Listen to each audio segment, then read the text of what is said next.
전북 지역에서 코로나19 감염이 계속해서 발생하고 있습니다. 특히 가족과 직장 동료를 통한 전파가 이어지고 있어 개인 방역 수칙 준수가 필요합니다. 지난해 부안군이 선정된 공모사업은 78건, 총 700억 원에 달합니다. 국비를 사용하려면 지방비가 투입돼야 하는데 일각에선 오히려 부담이 가중된다는 우려가 나오고 있습니다. 전북 지역 교육시설 가운데 상당수가 장애인 편의시설이 없는 것으로 파악됐습니다. 승강기가 없거나 장애인 화장실조차 없는 교육시설도 있습니다. 정읍 내장사 대웅전에 불을 지른 승려가 재판에 넘겨졌습니다. 재판에 넘겨진 승려는 범행을 인정하는 취지로 진술한 것으로 알려졌습니다.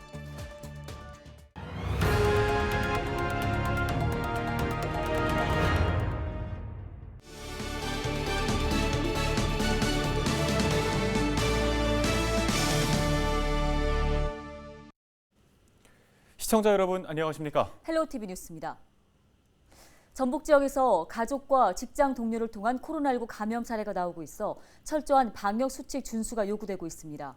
전북도 방역당국은 18일 저녁부터 19일 오후 1시까지 13명이 추가로 확진 판정을 받았다고 밝혔습니다. 익산 7명, 군산 4명, 전주 1명, 김제 1명 등 4개의 시군에서 확진자가 나왔습니다. 익산에서는 한 아파트 관리사무소와 관련해 3명이 확진 판정을 받았고 가족 간 확진 사례도 지속해서 발생하고 있습니다. 정읍 내장사 대웅전에 불을 지른 승려가 재판에 넘겨졌습니다. 전주지검 정읍지청은 일반 건조물 방화 혐의로 50대 승려 최모 씨를 구속 기소했다고 밝혔습니다. 최 씨는 지난달 5일 오후 6시 30분쯤 내장사 대웅전에 인화물질을 끼얹고 불을 지른 혐의를 받고 있습니다. 당시 화재로 인명피해는 없었지만 대웅전이 모두 불에 타 소방서 추산 17억 원 상당의 재산 피해가 발생했습니다. 부안군은 지난해의 경우 정부와 전북도 공모사업에 78건이 선정돼 1,700억 원에 가까운 성과를 거두었다며 대대적으로 홍보를 했습니다. 하지만 일각에서는 일정 비율의 사업비를 부안군이 부담을 해야 하고 유지관리 비용도 들기 때문에 우려의 목소리도 나오고 있는데요. 네, 지역에 꼭 필요한 사업인지 적절성이나 타당성을 더욱더 꼼꼼히 따져봐야 하는 이유입니다. 정명기 기자가 보도합니다. 올 초 부안의 노른자 땅으로 통하는 곳에 지어진 3층짜리 주차 타워입니다. 땅을 사는데 들인 돈만 40억여 원으로 모두 70억 원 가까이 들였습니다. 중소형차 99대를 수용할 수 있는 규모로 한 면당 비용이 7천만 원꼴인 셈입니다. 그런데 3년 전 주차 환경 개선을 위한 국비 공모 사업에 선정된 부안군은 원래 버스 전용 주차장을 만들려고 옛 농협 군지부인 저 부지를 사들였습니다. 의회에 승인까지 났었는데 황당하게도 버스 회전 반경을 확보하지 못해 군비를 더 들여 일반 주차장으로 지은 겁니다. 혹시 여기 대형 버스는 못 들어오나요? 네. 여기 여기가 안 맞아요. 먹거리 종합타운이 조성될 부안의 한 아파트 건너편입니다. 농림축산식품부의 푸드플랜 패키지 지원사업 공모에 선정된 부안군은 이 부지에 관련 건물 3동을 지을 계획입니다. 이 가운데 한 동은 원래 국도비 10억 원에 군비 50억 원가량을 들여 푸드 통합지원센터와 직매장 등을 갖춘 로컬푸드 복합센터를 지을 예정이었습니다. 그런데 갑자기 볼링장을 갖춘 국민체육센터를 해당 건물에 추가하기로 하면서 사업비는 80억 원가량 늘었습니다. 이 가운데 절반인 40억 원은 부안군이 추가로 부담해야 하는데 주민 삶의 질을 높이기 위한 정부의 생활 SOC 복합화 사업에 뛰어들었기 때문입니다.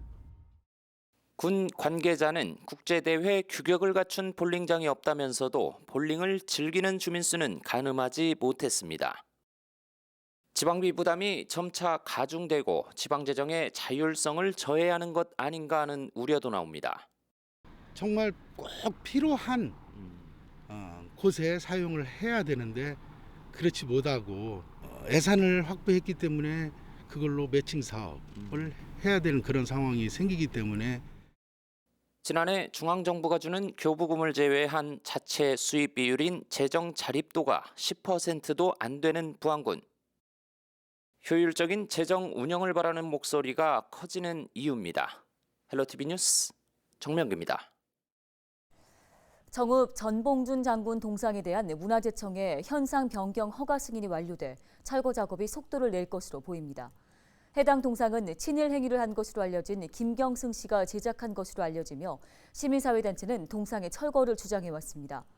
정읍시는 예산 12억 원을 확보하고 각계 전문가 자문을 통해 새로운 동상 설립에 나선다는 계획입니다. 14회를 맞이한 녹두 대상의 수상단체로 동학농민혁명 태안군 유족회가 선정됐습니다.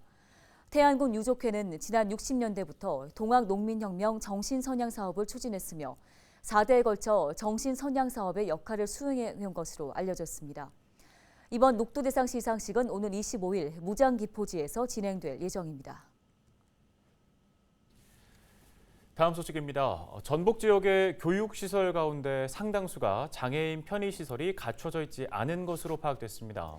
승강기가 없거나 장애인 화장실조차 없는 교육시설도 있습니다. 김남호 기자가 취재했습니다. 전북 지역 한 초등학교 병설 유치원입니다. 이곳에는 승강기나 장애인 안내장치 등 장애인 학생들을 위한 시설을 찾아볼 수 없습니다. 이처럼 전북 지역 2층 이상 학교 건물 가운데 60%가 장애인 학생들을 위한 승강기가 갖춰져 있지 않은 것으로 파악됐습니다. 화장실에도 장애인들을 위한 시설이 갖춰져 있지 않은 곳도 상당수에 달하고 있습니다. 그래서 대상지가 많이 있음에도 불구하고 여기서 하고자 하는 시설물 개수에 충족을 못하는 겁니다. 그래서 신청 수가 미달이 돼서 다시 공문을 내보낸 것으로 알고 있습니다. 그런 의지가 없는 학교장은 아예 신청조차도 안 하는 그런 상황에 있습니다. 그래서 학교장들의 인식이 개선이 되지 않으면 안 되겠다라고 하는 그런 생각을 했습니다. 학생들을 위한 일부 수련 시설도 승강기 등 장애인 편의 시설이 마련되지 않은 곳이 많습니다. 지난 1998년 장애인 편의 시설 설치 의무화가 되기 전 지어진 건물들이 대부분입니다. 기존 건물에 장애인 편의 시설을 설치하려고 해도 공유지 추가 매입 등 관계기관과 협의 절차 때문에 추진이 늦어지는 것도 있습니다. 도교육청에서 공유재산 심의라는 것을 받고 예산을 수립을 해서 의회 또 심의를 받고 이런 와중에 동시에 또 캠코에다가도 이것을 매각해달라라는 이런 걸 하고 그러면 그게 끝나면 이제 부안군청에다가 이 동강 건물에 대한 대수선에 대한 허가를 받고 그다음에 이제 색채 협의하고 이런 절차를 거쳐야 됩니다. 재학생이나 교원 가운데 장애를 가진 사람이 없어도 장애인 편의 시설은 설치해야 합니다. 장애를 가진 구성원이 들어오기 전 먼저 준비할 수 있도록 연차별 설치안이 필요해 보입니다. 헬로티비 뉴스 김남호입니다.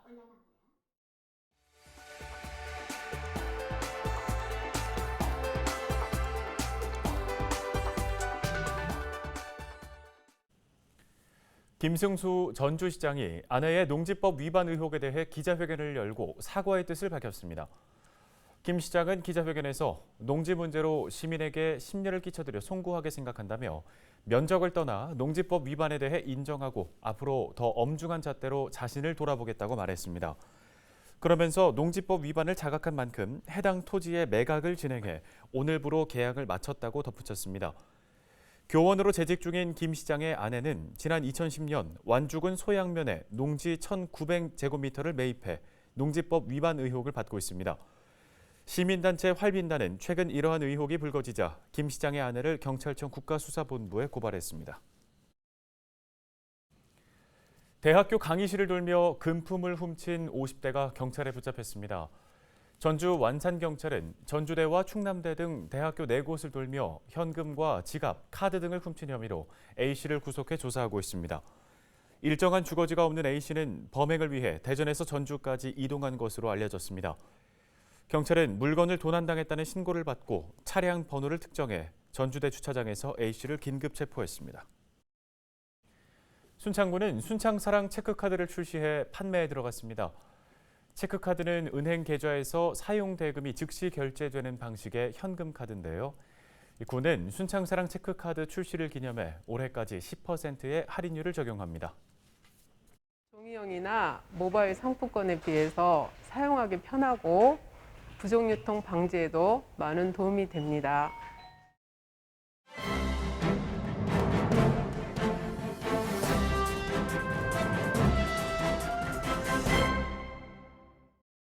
AI 아나운서가 전해드리는 신문 브리핑 전북일보 기사입니다. 전북도가 친환경 차량 보급 확대를 위해 다양한 노력을 기울이고 있는 가운데 정부의 전기차 보조금 고갈로 추진력을 상실할 수 있다는 우려가 나온다는 내용입니다. 18일 전북도에 따르면 도는 친환경 차량 확대 보급으로 미세먼지 저감 및 배기질 개선을 추진 중에 있습니다. 이에 탄소 배출량이 높은 기존 내연 기관차를 친환경 전기차로 전환하는 데 적극 노력 중이며 그 결과 지난해까지 도내 전기차 3,400일인데 전기 충전소 2,069기를 보급하는 성과를 이뤘습니다. 전북도는 보다 친환경 차량 보급 확대를 위해 올해 목표로 전기차 5,500대를 신규 확대 보급하고 전기 충전소 600기 추가 설치를 계획하고 있습니다.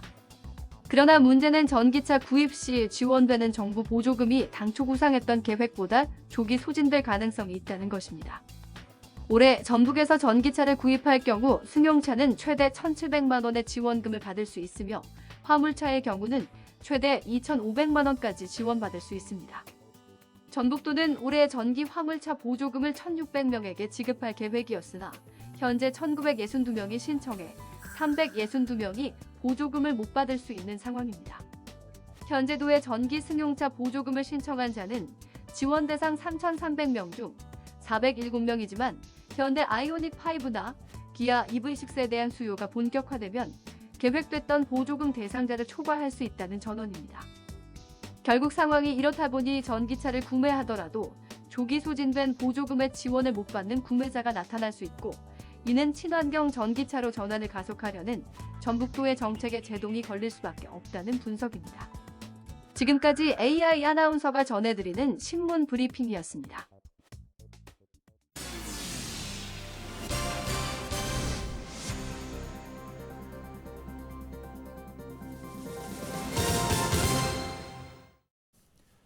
지역 소식 이어갑니다. 스마트팜 혁신밸리를 조성 중인 김제시가 임대형 스마트 농업을 이용할 청년들을 모집합니다.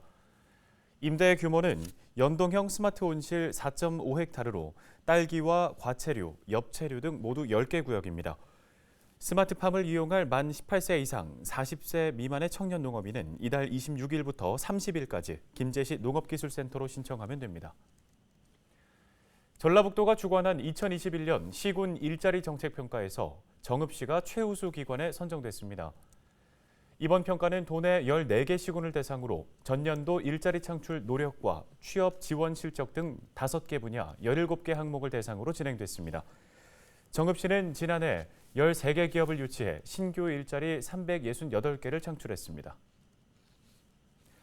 다음 소식입니다. 유네스코 세계문화유산인 고창 고인돌 유적지에서 당시 문화를 체험하고 즐길 수 있는 프로그램이 진행됩니다.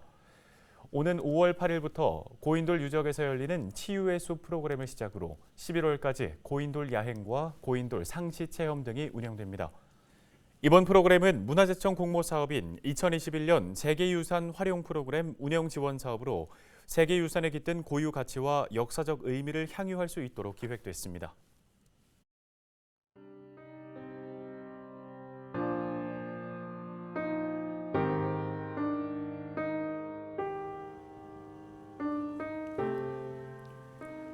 (61년) 전 눈에 최루탄이 박힌 채 차가운 주검으로 발견된 김주열 열사.